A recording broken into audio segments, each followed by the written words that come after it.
समस्त मातृ शक्तियों भाई बंधुओं सादर जय श्री कृष्ण। आज आपको हम बताने जा रहे हैं इस वर्ष 2024 में हरतालिका तीज का व्रत कब रखा जाएगा और यह व्रत आपको किस विधि से करना चाहिए जिससे कि इस व्रत का पूरा फल आपको मिल सके।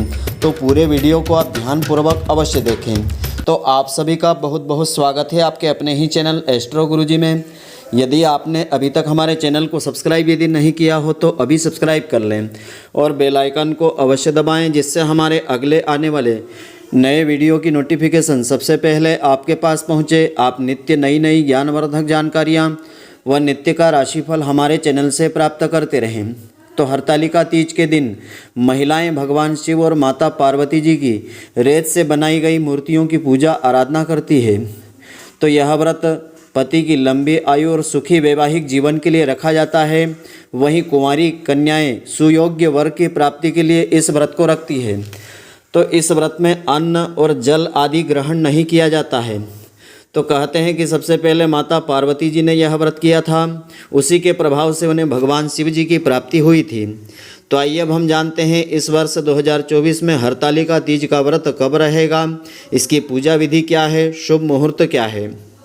तो इस साल हरतालिका तीज का व्रत 6 सितंबर 2024 शुक्रवार के दिन रहेगा।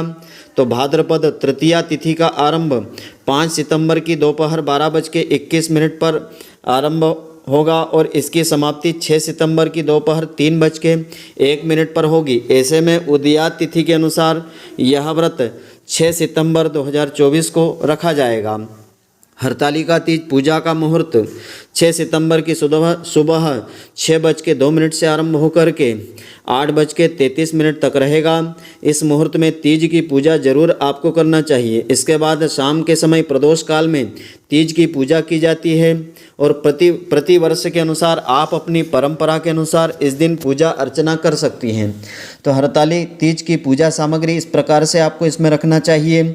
भगवान शिव और देवी पार्वती और भगवान गणेश जी की मिट्टी की प्रतिमा, माता पार्वती जी को चढ़ाने के लिए वस्त्र, देवी पार्वती जी के लिए श्रृंगार की सामग्री, सिंदूर, बिंदिया, चूड़ी, मेहंदी और कुमकुम आपको रखना चाहिए।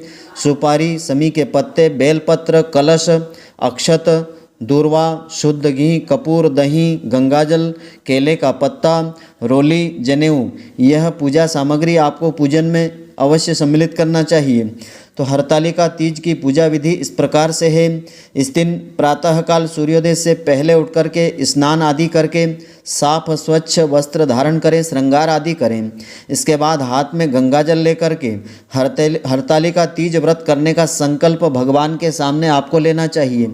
फिर माता पार्वती और भगवान शिव और भगवान गणेश जी की मिट्टी की प्रतिमा आपको निर्मित करना चाहिए। इसके बाद पूजा घर के पास एक पटला आपको लगाना चाहिए।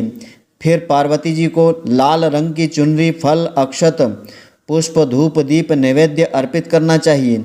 इसके बाद भगवान शिव जी को सफ़ेद चंदन, धतूरा, भांग, बेलपत्र, सफ़ेद पुष्प अर्पित करना चाहिए। इसके बाद माता पार्वती और भगवान शिव जी और भगवान गणेश जी के नाम मंत्रों का अधिक से अधिक संख्या में जाप करना चाहिए।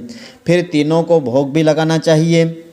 इसके बाद हरतालिका तीज की व्रत कथा को अवश्य सुनना चाहिए जिससे कि इस व्रत का पूरा फल प्राप्त होता है। और अंत में माता पार्वती जी की आरती पूजा संपन्न करना चाहिए, हाथ जोड़ करके प्रार्थना करना चाहिए। तो हरतालिका तीज की प्राचीन पौराणिक कथा इस प्रकार से है। हरतालिका तीज का त्यौहार भगवान शिव और देवी पार्वती जी को समर्पित है। धार्मिक मान्यताओं के अनुसार माता पार्वती जी ने भगवान शिव जी को पति के रूप में पाने के लिए कठोर तपस्या की थी। तो किंवदंतियों के अनुसार जब नारद मुनि भगवान विष्णु जी का देवी पार्वती जी से विवाह कराने का प्रस्ताव लेकर माता पार्वती जी के पिता के पास पहुँचे तो देवी पार्वती जी विलाप करने लगी थी क्योंकि वे भगवान शिव जी को अपने पति के रूप में स्वीकार पहले से कर चुकी थी। तब देवी पार्वती जी की सखी उन्हें घनघोर जंगल में लेकर चली गई जहां माता पार्वती शिव शंकर जी की उपासना में लीन हो गई। इस दौरान जब भाद्रपद मास के शुक्ल पक्ष की तृतीया तीज तिथि आई थी उस दिन हस्त नक्षत्र चल रहा था। तब देवी पार्वती जी ने मिट्टी से शिवलिंग बनाया और फिर शिवजी की उपासना करने लगी थी। माँ पार्वती जी की कठोर तपस्या से प्रसन्न होकर भगवान शिव ने उन्हें पत्नी के रूप में स्वीकार कर लिया। तो कहते हैं कि तभी से मनचाहा वर पाने और सुखी वैवाहिक जीवन के लिए महिलाएं हरतालिका तीज का व्रत करती है। तो हरतालिका तीज व्रत पति की लंबी आयु और सुखी वैवाहिक जीवन की कामना से रखा जाता है। इसके अलावा यह व्रत कुंवारी कन्याएं भी अच्छे वर की प्राप्ति के लिए रखती है। इसके अलावा कई महिलाएं अपनी संतान के लिए भी यह व्रत रखती है। तो मित्रों, आशा करता हूं कि आपको हमारी यह ज्ञानवर्धक जानकारी पसंद आई होगी। यदि आपको पसंद आई हो तो आप हमारे वीडियो को लाइक व अधिक से अधिक शेयर अवश्य करें। धन्यवाद। जय श्री कृष्ण मित्रों, फिर मिलेंगे।